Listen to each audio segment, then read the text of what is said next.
জয় জয়তে আপোনালোকৰ শ্ৰীচৰণত সেৱা জনাই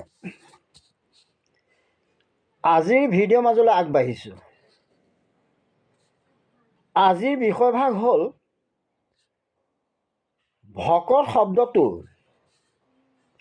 প্ৰত্যেক অক্ষৰে কি বুজায়। ভাগৱতৰ প্ৰত্যেক স্কন্ধৰ সংক্ষিপ্ত বৰ্ণনা। ব্যঞ্জন বৰ্ণৰ তিনিটি অক্ষৰ হ'ল ভ যোগ ক যোগ দন্তীয়া ত সমান ভকত।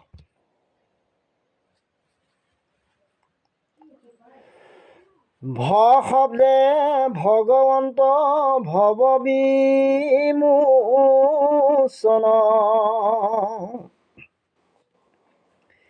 আৰু ভজন ভক্তিতে পূৰ্ণ হুৱন্ত সিজন।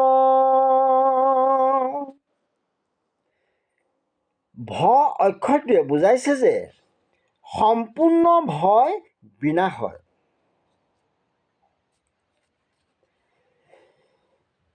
ক শব্দে কৃষ্ণ ভজি প্ৰবৃত্ত পৰম আৰু আত্মাকো মানন্ত কৃষ্ণ সমস্ত সম। ক অক্ষৰটোৱে বুজাইছে যে কৃষ্ণ ভক্তি হৈছে পৰম পবিত্ৰ ভক্তি। ত শব্দে তৰণৰ উপায় শৰণ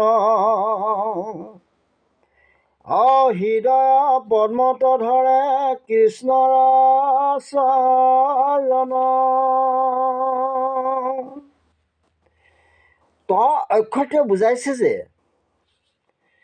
প্ৰভু ভগৱন্তৰ কৃষ্ণৰ চৰণত শৰণ ল'লে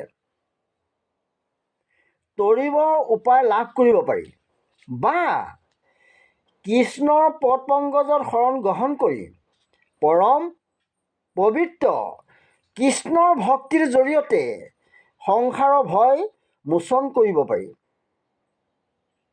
একমাত্ৰ পৰমেশ্বৰ কৃষ্ণৰ অভয় চৰণত আশ্ৰয় ল'লেহে ভয় সম্পূৰ্ণ বিনাশ হয়, জন্ম মৃত্যুৰ নিবাৰণ হয়।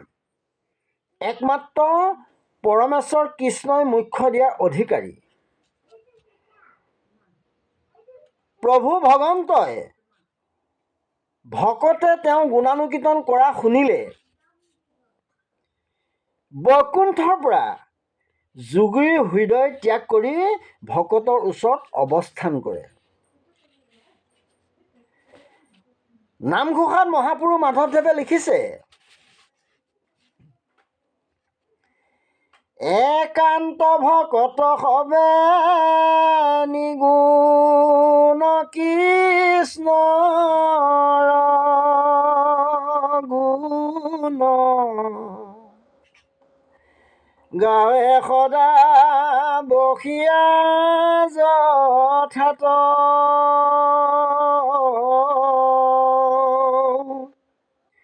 বৈকুণ্ঠক পৰিহৰি যোগীৰ হৃদয়ে থাকা হৰি সাক্ষাতে তথাত ৰাম থাকা হৰি সাক্ষাতে তথাত।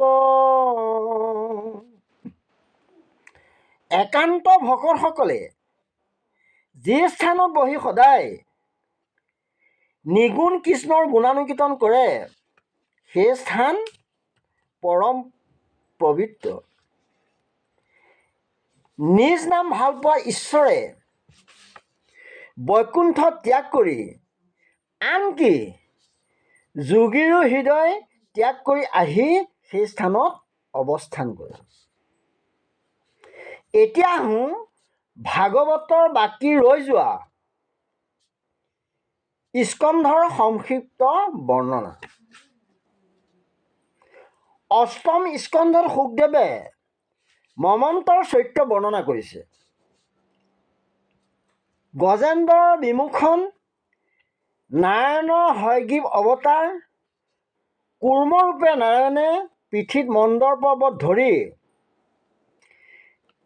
দেৱাসুৰক সাগৰ মন্থন কৰি দিয়া, নাৰী ৰূপ ধাৰণ কৰি ত্ৰিদশ দেৱতাৰ হিত সাধনৰ বাবে দৈত্যক বঞ্চনা কৰি দেৱতা অমৃত প্ৰাণ কৰোৱাৰ কথা বৰ্ণনা কৰিছে।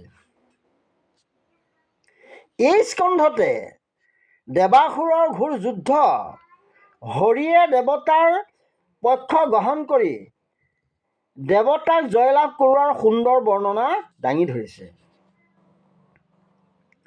এই স্কন্ধত অদিতিৰ গৰ্ভত হৰিয়ে বামন ৰূপে জন্ম লাভ কৰাৰ কথা, হৰিৰ ভৰিৰ আঙুলিৰ আঘাতত ফুটাই দিয়াত গংগা বিদিত হোৱাৰ কথা, বলিক চলনা কৰি সুতলত স্থান দিয়াৰ কথা, বলিৰ ভক্তিত তুষ্ট হোৱাৰ কথা সুন্দৰভাৱে শুকদেৱে ৰজা পৰীক্ষিতক জনাইছে।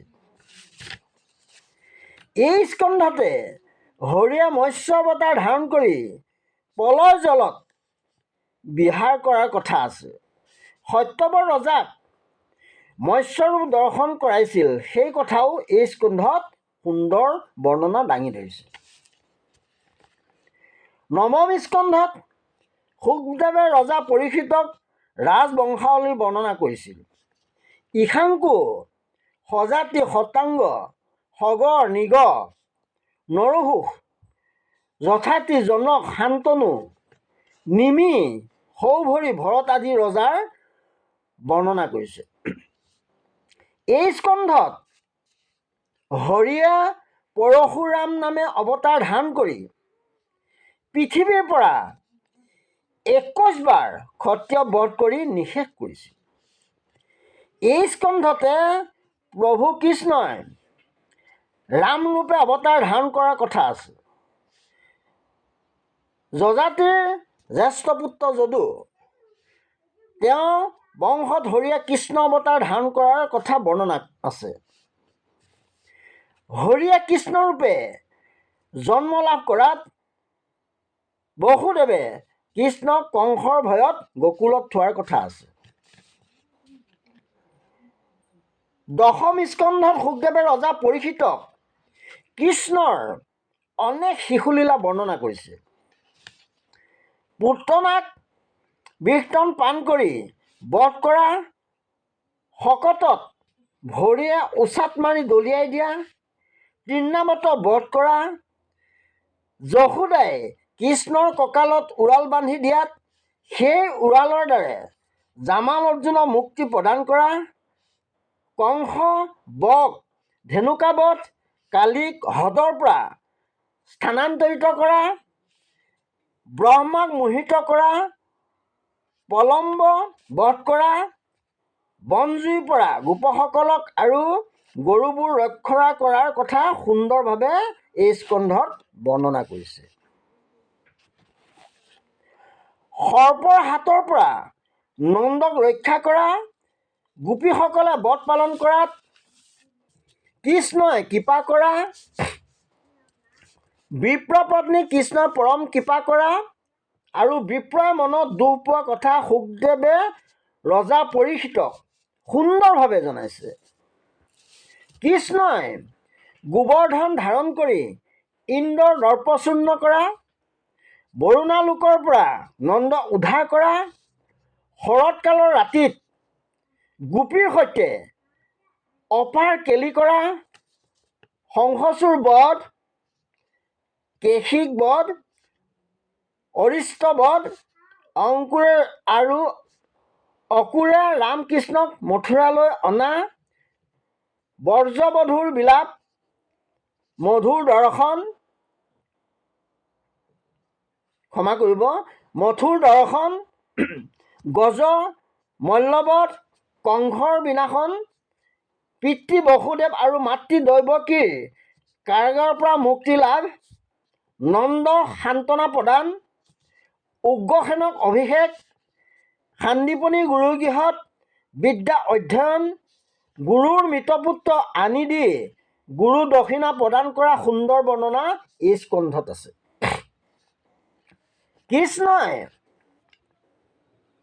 যদুবংশক পুনৰ মথুৰা স্থাপন কৰা, উদ্ধৱক পঠাই গকুলৰ গোপীক সান্তনা প্ৰদান, কুজিৰ মনোবাঞ্ছা পূৰণ, অকুলৰ গৃহলৈ গমন, ৰাম আৰু উদ্ধৱক লগত লৈ বহুবাৰ জৰাসন্ধ ৰজাৰ বিপুল সৈন্য বাহিনী বধ কৰাৰ কথা উল্লেখ আছে। যৱনক কৌশলেৰে বধ, দ্বাৰকা নিৰ্মাণ, স্বৰ্গৰ পাৰিজাত সুধমা সভালৈ অনা, ৰুক্মিণী প্ৰমুখ্যে অষ্টমহিষীৰ বিবাহ, নৰকক বধ কৰি বন্দী কন্যা উদ্ধাৰ কৰি বিবাহ কৰোৱা, শাল্ব শিশুপাল পুণ্ড সম্বৰ আদিক ধ্বংস কৰা, পাণ্ডৱৰ বাবে কুৰুক্ষেত্ৰ যুদ্ধত অৰ্জুনৰ ৰথৰ সাৰথি হোৱা যুদ্ধত অষ্টাদশ অশ্বিনী সৈন্য সংহাৰ কৰা, কৃষ্ণই লীলাৰে পৃথিৱী মহাভাৰ হৰণ কৰা আদি সকলো এই স্কন্ধতে শুকদেৱে পৰীক্ষিত ৰজাক সুন্দৰভাৱে বৰ্ণনা কৰিছে। একাদশ স্কন্ধত বিপ্ৰশাপত যদুবংশ ধ্বংস হ'ব বুলি বৰ্ণনা কৰা আছে। নাৰদে নৱসিদ্ধৰ সংবাদ কৈছে। ব্ৰহ্মা আদি দেৱতাসকলে কৃষ্ণক তুতি কৰা কথা আছে। উদ্ধৱে কৃষ্ণৰ মনৰ ভাৱ বুজি পোৱা, কৃষ্ণৰ চৰণত ধৰি দোষ প্ৰকাশ কৰা, কৃষ্ণ আৰু উদ্ধৱৰ সংবাদ সুন্দৰভাৱে বৰ্ণনা কৰা আছে। প্ৰভু ভগৱন্ত কৃষ্ণই ধৰ্ম ৰহস্য উদ্ধৱক জনোৱাৰ কথা, জ্ঞান কৰ্ম ভক্তি নিৰ্ণয়, বদৰিকাশ্ৰমলৈ উদ্ধৱক যাবলৈ নিৰ্দেশ দিয়া, প্ৰভাসত যাদৱ বংশ সংহাৰ কৰা কথা নিজ ৰূপে শিশু অশ্বত্থৰ তলত বহি উদ্ধৱক মহাজ্ঞান দান কৰা, দেৱতাসকলে প্ৰভু কৃষ্ণক নিজৰ নিজৰ স্থানলৈ নিবলৈ অহাৰ কথা আৰু প্ৰভুৱে বৈকুণ্ঠ গমন কৰাৰ কথা এই স্কন্ধত সুন্দৰ বৰ্ণনা দাঙি ধৰিছে। দ্বাদশ স্কন্ধত যোগৰ লক্ষণ, যোগ ধৰ্মৰ বিধি, কলিত হৰিনামৰ বাহিৰে আন ধৰ্ম সিদ্ধি নহয় বুলি শুকদেৱে ৰজা পৰীক্ষিতক স্পষ্টীকৰণ দিছে।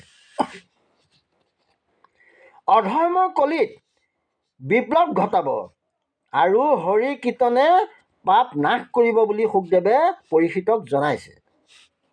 শুকদেৱে ৰজা পৰীক্ষিতক 4বিধ পলয়ৰ কথা, ৰজা পৰীক্ষিতৰ দেহ ত্যাগৰ কথা, সৰ্পযজ্ঞ, মাৰ্কণ্ডেয় হৰিমায়া দৰ্শন, বেদৰ শাখা, মহাপুৰুষৰ লক্ষণ, কৃষ্ণৰ লীলা আদিৰ কথা দ্বাদশ স্কন্ধত সুন্দৰ বৰ্ণনা দাঙি ধৰিছে। আজি ইমানতেই সামৰণি মাৰিছোঁ।